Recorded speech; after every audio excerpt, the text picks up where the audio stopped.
नमस्कार, मैं हूं विनय पाठक। एबी न्यूज में आपका स्वागत है। आइए देखते हैं मुंबई तथा आसपास की जुड़ी कुछ खास खबरें।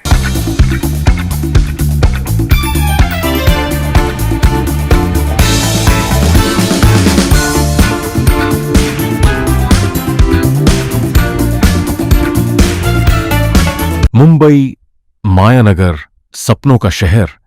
लेकिन इन सपनों की दीवारों के पीछे एक ऐसा खेल चल रहा है जो महाराष्ट्र के इतिहास का सबसे बड़ा आवासीय घोटाला साबित हो सकता है। इमारतें खामोश हैं, लेकिन तस्वीर गवाह है। हर बिल्डिंग में, हर टूटे ताले में कहीं न कहीं भ्रष्टाचार की बदबू आ रही है। कल तक जिन फ्लैटों पर सरकारी मोहर थी, आज वो ताले टूटे हैं। आज उन पर कब्जा है। किसका कब्जा? उसका जिसके पास दलाल है, उसका जिसके पास 15 से 20 लाख है। चेंबूर का भक्ति पार्क, MMRDA कॉलोनी। कागज पर यह कहानी है पुनर्वसन की, गरीब को छत देने की। लेकिन जमीनी सच्चाई फर्जी कागजात, फर्जी आवंटन, फर्जी बिक्री और फर्जी कब्जों का संगठित रैकेट है। झोपड़ी में रहने वाला असली गरीब सपने देखता है फ्लैट का, लेकिन फ्लैट मिलता है किसी और को, बेचा जाता है किसी तीसरे को, और अदालत में लड़ाई करता है कोई चौथा। महाराष्ट्र का सबसे बड़ा भ्रष्टाचारी तंत्र आखिर है कौन? और भक्ति पार्क की ये 11 बिल्डिंगें इस रैकेट का सबसे बड़ा अड्डा क्यों बन गई है? कानून साफ है। MMRDA के तहत जो भी फ्लैट मिलता है 10 साल तक बेचा नहीं किया जा सकता। 10 साल तक कोई ट्रांसफर नहीं, कोई रजिस्ट्रेशन नहीं, कोई सौदा नहीं। ये फ्लैट झोपड़ी में रहने वाले गरीब का हक, पुनर्वसन का हक, सम्मान का हक। लेकिन मुंबई के कई इलाकों में यह 10 साल का नियम मजाक बन चुका है। हाई कोर्ट के केस बताते हैं कि कई लाभार्थियों ने फ्लैट लेकर तुरंत तीसरे को बेच दिया। कमर्शियल इस्तेमाल शुरू हो गया और योजना की आत्मा को कुचल दिया गया। सवाल सीधा है, जब कानून कहता है कि 10 साल तक फ्लैट बेचना अपराध है, तो भक्ति पार्क और मुंबई के कई प्रोजेक्टों में आवंटन के तुरंत बाद बिक्री कैसे हो जाती है? कागज कौन बनाता है? किस कंप्यूटर पर नाम चढ़ते हैं? किस टेबल पर फाइल उड़ती है और किसकी अनुमति से? रातों रात मालिक बदल जाता है। चेंबूर का भक्ति पार्क, मोनोरेल के ट्रैक के नीचे चमकती हुई ऊंची इमारतें, MMRDA की कॉलोनी। 11 बिल्डिंगें, इनमें से 2 बिल्डिंग टाटा को दी गईं, बाकी बिल्डिंगें पुनर्वसन और आवंटन के नाम पर। कागज पर सब कुछ वैध दिखता है। लिस्टें हैं, फाइलें हैं, आवंटन ऑर्डर हैं, लेकिन पिछले 3-4 सालों में हुए आवंटन इलाके के लोगों के लिए सबसे बड़ा सवाल बन गए हैं। नाम ऐसे लोगों के छड़े हैं जिन्हें पड़ोसी नहीं जानते, जिनके घर का पता कागज पर तो है, जमीन पर नहीं है, वोटर लिस्ट में नहीं, बिजली बिल में नहीं, झोपड़ी के फोटो में नहीं, लेकिन सरकारी फाइल में कानूनी लाभार्थी बनकर डॉट फ्लैट के मालिक बन चुके हैं। और सबसे बड़ा खेल, जिन फ्लैटों का आवंटन दिखाया गया है, उनमें से कई फ्लैट तुरंत ही 15 से 20 लाख रुपए में बेचे जा रहे हैं। गरीब के नाम पर बने फ्लैट दलालों के बाजार में माल बन चुके हैं। भक्ति पार्क ही नहीं, पूरे मुंबई में MMRDA घोटाले का फॉर्मूला लगभग एक जैसा है। पहला कदम, जगह चुनो। कोई MMRDA प्रोजेक्ट जहां अभी आवंटन चल रहा हो। दूसरा कदम, एजेंट बुलाओ, इलाके के SRA कागजात विशेषज्ञ जो खुद को सिस्टम का अंदरूनी आदमी बताते हैं। तीसरा कदम, फर्जी लाभार्थी बनाओ। ऐसे लोगों के नाम पर कागज तैयार होते हैं जो उस इलाके के झोपड़ीवासी ही नहीं है। कई तो सिर्फ पेपर पर हैं, कई शहर ही अलग है। बताया जाता है 10 से 12 लाख रुपए में पूरा पैकेज डील चलती है।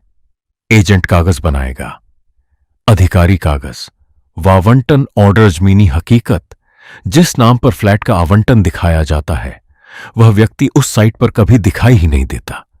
उसकी पुरानी झोपड़ी नहीं, उसका पता नहीं, उसके पड़ोसी नहीं, लेकिन फाइल में सब कुछ ठीक है।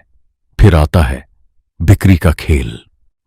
आवंटन ऑर्डर निकलते ही वही फ्लैट 15 से 20 लाख में स्थानीय एजेंट बेच देता है। खरीदार को कहा जाता है सब लीगल है, सब सेट है, और असली गरीब लाभार्थी कहीं भी नहीं। यह है सिस्टम का गंदा सच। यह खेल सिर्फ भक्ति पार्क तक सीमित नहीं।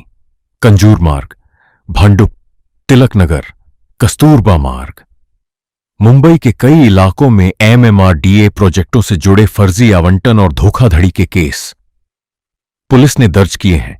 एक मामले में 2 महिलाओं पर आरोप है कि उन्होंने MMRDA की स्लम पुनर्वसन स्कीम के नाम पर 15 से ज्यादा लोगों से 1.5 करोड़ रुपए वसूले, जबकि दिखाए गए फ्लैट अस्तित्व में ही नहीं थे। ये केस बताते हैं कि फर्जी कागजात, फर्जी वादा, फर्जी आवंटन और FIR चार्जशीट कोर्ट यह कोई दुर्घटना नहीं, एक पैटर्न है। अदालतों में सालों साल असली नकली की लड़ाई चलती रहती है। और सबसे बड़ा धोखा सुनिए, यहां न्यायालय में एक खेल खेला जा रहा है। कोई मकान नंबर 2 से खरीदता है, फर्जी कागज बनाता है और अगले दिन सीधा कोर्ट भाग जाता है। माननीय, ये मेरा घर है, और MMRDA के अधिकारी वो कोर्ट में सबूत नहीं देते, वो पेपर नहीं देते, वो चुप रहते हैं। क्यों? क्योंकि केस जितना लंबा खींचेगा उतना पैसा, उतना फायदा। नतीजा क्या है? नतीजा यह है कि दर्जनों मामले, सैकड़ों फाइलें आज भी माननीय न्यायालय में विचाराधीन हैं। सालों से तारीख, सालों से सुनवाई, लेकिन फैसला शून्य। अब तक न्यायालय में कोई कार्रवाई नहीं हुई। और क्यों नहीं हुई? क्योंकि MMRDA खुद नहीं चाहती कि कार्रवाई हो। नकली लाभार्थी कहता है मेरे पास कागज है, खरीदार कहता है मैंने पैसा दिया, मुझे कब्जा मिला, और अधिकारी अक्सर चुप रहते हैं। भक्ति पार्क कॉलोनी में दिखावे के लिए सिक्योरिटी गार्ड हैं, गेट पर एंट्री रजिस्टर हैं, CCTV कैमरे हैं, लेकिन सवाल यह है, क्या यह सिक्योरिटी फ्लैट की रक्षा के लिए है या घोटाले को कवर देने के लिए?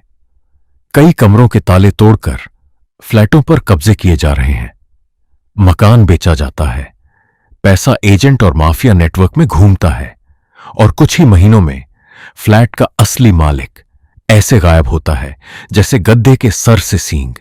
जो झोपड़ी में रहने वाला गरीब फ्लैट पाकर खुश होता, नई जिंदगी शुरू करता, उसके नाम पर फ्लैट बनता है, उसके नाम पर कागज चलता है, लेकिन उस फ्लैट में रहता कोई और है। यह सिर्फ धोखा नहीं, यह गरीब के सपने के साथ खेल है। भक्ति पार्क MMRDA कॉलोनी की 11 बिल्डिंगों में पिछले 5 से 10 सालों के सभी आवंटनों की उच्च स्तरीय जांच हो। सिर्फ कागजों की नहीं, जमीनी जांच हो। जहां जहां किसी का घर का पता दिखाया गया है, वहां जाकर पड़ोसियों के बयान दर्ज किए जाएं। पूछा जाए क्या यह व्यक्ति कभी यहां रहा है? सभी डॉक्यूमेंट, आधार, राशन कार्ड, वोटर ID, झोपड़ी फोटो, बिजली बिल आधुनिक तकनीक से क्रॉस वेरीफाई हों। मुंबई के सभी पुलिस स्टेशनों में SR MMRDA फ्लैट फ्रॉड से जुड़े FIR की लिस्ट निकाली जाए। स्पेशल इन्वेस्टिगेशन टीम बनाई जाए जो इन सबको एक साथ जांचे। और सबसे अहम, विभाग के उन कर्मचारियों और अधिकारियों की संपत्ति की जांच हो जो सालों साल एक ही पद पर बैठे हैं। कौन अधिकारी कब से उसी डिपार्टमेंट में है, उसकी जमीन, फ्लैट, बैंक अकाउंट, फैमिली के नाम की प्रॉपर्टी। जैसे ही यह जांच ईमानदारी से शुरू होगी, मुंबई में चल रहे सबसे बड़े घोटाले का रैकेट खुलकर सामने आएगा। यह कहानी सिर्फ भक्ति पार्क की नहीं, यह मुंबई की है, यह महाराष्ट्र की है, यह हर उस झोपड़ी की कहानी है जहां कोई बच्चा सिर पर छत का सपना देखता है। आज जरूरत है कि सरकार सिर्फ बयान न दे, बल्कि CBI स्तर या राज्य की स्पेशल इन्वेस्टिगेशन टीम से जांच बिठाए। भक्ति पार्क घोटाले की पार्टी खलने के लिए हर फ्लैट, हर फाइल और हर फर्जी कागज की परत खोलने का संकल्प लेकर जांच कराई जाए। यह सिर्फ फ्लैट का घोटाला नहीं, यह इंसाफ की लड़ाई है, यह गरीब के हक की लड़ाई है। अब रुकने वाली नहीं है। जनता मांग कर रही है तुरंत CBI जांच हो, ED जांच हो, MMRDA से लेकर कोर्ट तक सबकी फाइल खुले। जो अधिकारी दोषी है जेल जाए, जिस गरीब का हक मारा गया उसे तुरंत घर मिले। भारत न्यूज आज MMRDA और सरकार से 7 सवाल पूछता है। सवाल 1, MMRDA 10 साल का बैन है तो 3 साल में ही सैकड़ों फ्लैट कैसे बिक गए? जवाब दो।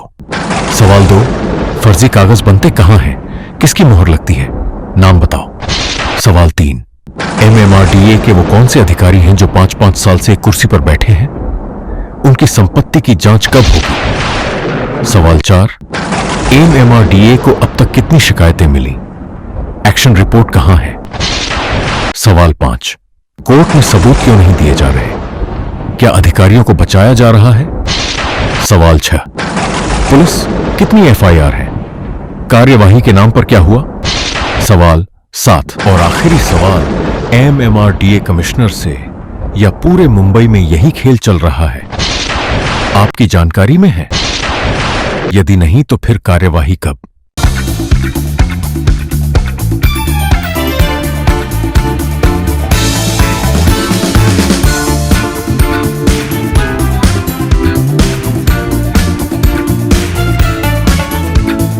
एबी न्यूज में अभी तक का सफर करते हैं समाप्त। विनय पाठक को दीजिए इजाजत, हम फिर मिलते हैं नए सफर के साथ। चलते चलते गुजारिश, विनती, अनुरोध, यदि आपके आसपास कोई समस्या है या घटना घटित हुई है और आप उसे एबी न्यूज तक पहुंचाना चाहते हैं तो स्क्रीन पर दिखाए जा रहे हमारे नंबर पर संपर्क कर सकते हैं। लेकिन चलते चलते आपसे अनुरोध कि हमारा चैनल लाइक, शेयर, सब्सक्राइब करना ना भूलें।